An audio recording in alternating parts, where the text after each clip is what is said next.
السلام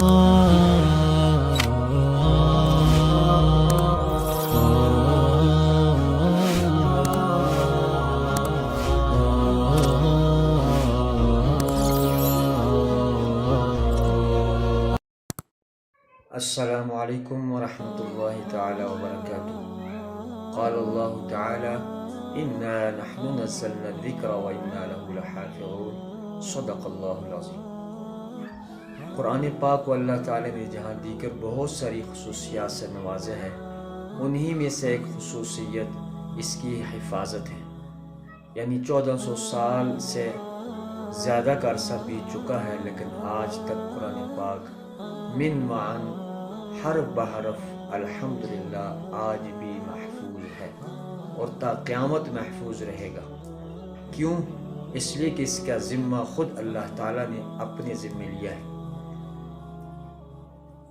اسی پر امام قرطبی رحمہ اللہ نے ایک واقعہ ذکر کیا ہے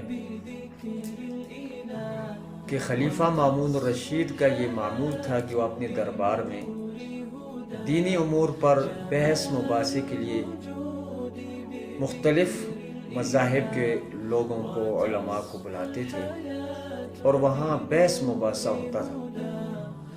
ایک اسی طرح بحث مباحثے مذاکرے میں ایک یہودی ایک سال آیا، بہت ہی خوبصورت، حسین و جمیل۔ جب اس کے بیان کا موقع آیا تو اس نے جب بیان شروع کیا تو ایسی فصاحت اور بلاغت میں بیان کیا کہ خلیفہ مامون الرشید بہت اس سے متاثر ہوئے۔ مجلس کے برخاست ہونے کے بعد خلیفہ مامون الرشید نے اس سے ملاقات کی اور اس کے ساتھ گفت و شنید کی اور اس کے بعد اسے اسلام کی دعوت دی کہ آپ اسلام قبول کر لیں تو آپ کے لیے بہت اچھا ہوگا۔ چنانچہ اس نے انکار کر دیا۔ انہوں نے کہا بھائی میں یہودی ہوں، عالم ہوں، میں کیسے اسلام قبول کر سکتا ہوں، میں تو نہیں کرتا ہوں۔ بہرحال خلیفہ مامون رشید خاموش ہو گئے اور یہ سارے لوگ اپنے اپنے ملکوں میں چلے گئے۔ اسی طرح سال کے بعد دوبارہ ایسے ہی مجلس سجی اور اسی مجلس میں وہی نوجوان آیا اور اس نے اسی فصاحت البلاغت میں اسلام کی حقانیت پر بہت ہی بہترین لیکچر دیا۔ تو خلیفہ مامون رشید اور زیادہ اس سے متعجب بھی ہوئے اور حیران بھی ہوئے کہ یہ تو وہ شخص ہے جس کو میں نے گزشتہ سال اسلام کی دعوت دی، اس نے انکار کر دیا، اور آج یہ خود ہی اسلام کی حقانیت پر، قرآن پاک کی عظمت پر کیسا بہترین لیکچر دے رہے۔ چنانچہ پروگرام ختم ہوا، مجلس برخاست ہوئی، آپ نے پھر اس کو بلایا اور اس سے ملاقات کی اور اس سے پوچھا کہ آپ وہی ہیں، وہی یہودی ہیں جو گزشتہ سال آئے تھے اور بیان کیا تھا؟ انہوں نے کہا ہاں میں وہی ہوں۔ تو انہوں نے کہا کہ آپ تو یہودی تھے، آپ مسلمان کیسے ہو گئے؟ تو اس نے کہا کہ اس کا جو پس منظر ہے وہ آپ کے سامنے میں شیئر کرنا چاہتا ہوں۔ اس نے کہا کہ میں جب یہاں سے واپس لوٹا تو آپ کی بات پر میں غور کرتا رہا، پھر میں نے کہا کیوں نہ میں مذاہب اربع یعنی جو آسمانی مذاہب ہیں، یعنی یہود و نصارہ اور اسی طرح قرآن پاک یعنی اسلام، ان کا مطالعہ کروں اور ریسرچ کروں اور ان کو پرکھوں کہ ان میں سے حق پر کون ہے۔ تو میں نے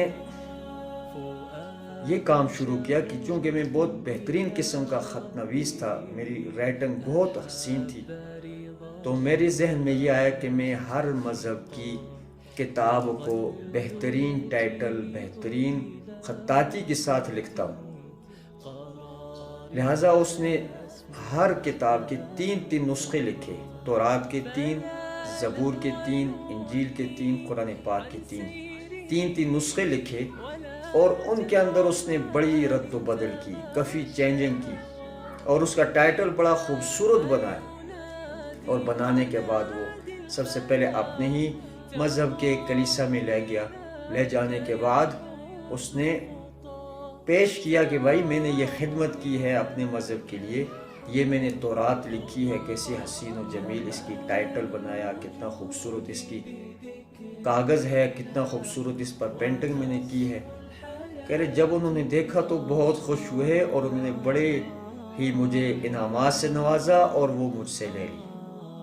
میں نے کہا چلو یہ تو فعل ہو گئی۔ پھر میں گیا نصرانیوں کے پاس انجیل لے کر، اور ان کو بھی یہی میں نے سارا کچھ بتایا کہ میں نے تمہارے مذہب کی کتاب لکھی ہے، اس کی میں نے خدمت کی ہے، ایسا خوبصورت میں نے کتاب چھاپی ہے، تو میں آپ کو دینے آیا ہوں۔ تو انہوں نے جب لینے کے بعد انہوں نے بھی مجھے تحفے تحائف سے نوازا اور مجھے وہاں سے رخصت کیا بڑے اعزاز و اکرام کے ساتھ۔ تو میں نے کہا یہ دوسرا بھی مسلک مذہب فعل ہو گیا۔ چنانچہ اسی طرح زبور کا بھی میں نے یہی کیا، تو انہوں نے بھی یہی میرے ساتھ اعزاز و اکرام سے پیش آئے اور مجھے بہت انعامات سے نوازا۔ تو یہ تینوں کے پاس گیا، تینوں ہی اس طرح فعل ہو گئے۔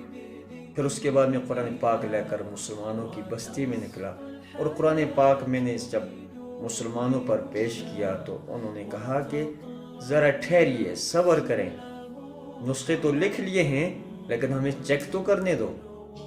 چنانچہ کہہ رہے کہ عام مسلمان وہ اس نسخے کو لیتے اور اس کو دیکھتے اور پہلے دوسرے صفحے میں ہی مجھے پکڑ لیتے اور کہتے کہ بھائی یہ نسخہ تحریف شدہ ہے، یہ نسخہ ہم نہیں لیتے، لہٰذا یہ لیو اور یہاں سے نکلو۔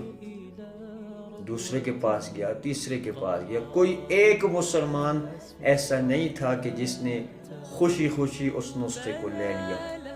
چنانچہ میں مسلمانوں کی طرف سے مایوس ہو کر واپس گھر لوٹا، اور میری یہ سرچ تحقیق مکمل ہوئی، اور میں نے اس سے یہ سبق حاصل کیا، یہ نتیجہ اخذ کیا کہ واللہ یہی اللہ کا کلام محفوظ ہے، اور دیگر جتنی بھی کتب ہیں ساری کی ساری تحریف شدہ ہیں، ساری خلط ملط ہو چکی ہیں۔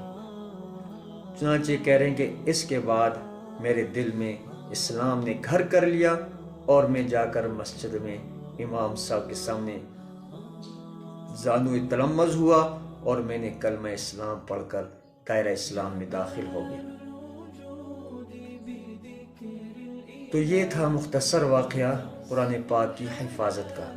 مسلمان اگرچہ دین سے بھی دور ہیں، نمازوں سے دور ہیں، ذکر و اذکار سے دور ہیں، قرآن پاک سے دور ہیں، غفلت میں زندگی گزار رہے ہیں، لیکن اس کے باوجود اللہ کے کلام کو اپنے سینے سے لگایا ہوا ہے، اس کو محفوظ رکھا ہوا ہے۔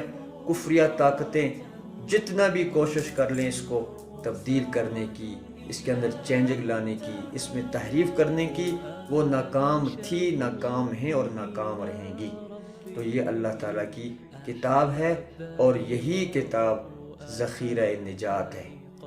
چنانچہ اللہ تعالیٰ نے خود ارشاد فرمایا، جب تورات انجیل کا ذکر آتا ہے تو اللہ تعالیٰ خود فرماتے ہیں بِمَسْتُحْفِظُوا مِن کتاب اللہ، کہ میں نے یہود و نصارہ کو تو کتابیں دی کہ تم ان کی حفاظت کرنا، لیکن انہوں نے ان کی حفاظت کا فریضہ سر انجام نہیں دیا، حفاظت نہیں کی۔ چنانچہ جب قرآن پاک کے نزول کا وقت آیا تو میں نے خود ہی اعلان کر دیا اِنَّا نَحْنُ نَزَّلْنَا الذِّكْرَ وَإِنَّا لَهُ لَحَافِظُونَ، کہ اس کلام پاک کو میں جو اتار رہا ہوں میں ہی اس کی حفاظت کروں گا۔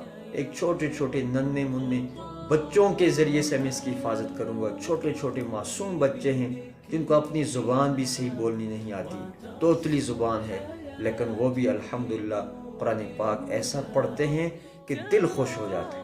اللہ تعالیٰ ہمیں قرآن پاک کی سمجھ عطا فرمائے، قرآن پاک کو سیکھنے کی، سمجھنے کی، اس پر عمل کرنے کی توفیق مرحمت فرمائے۔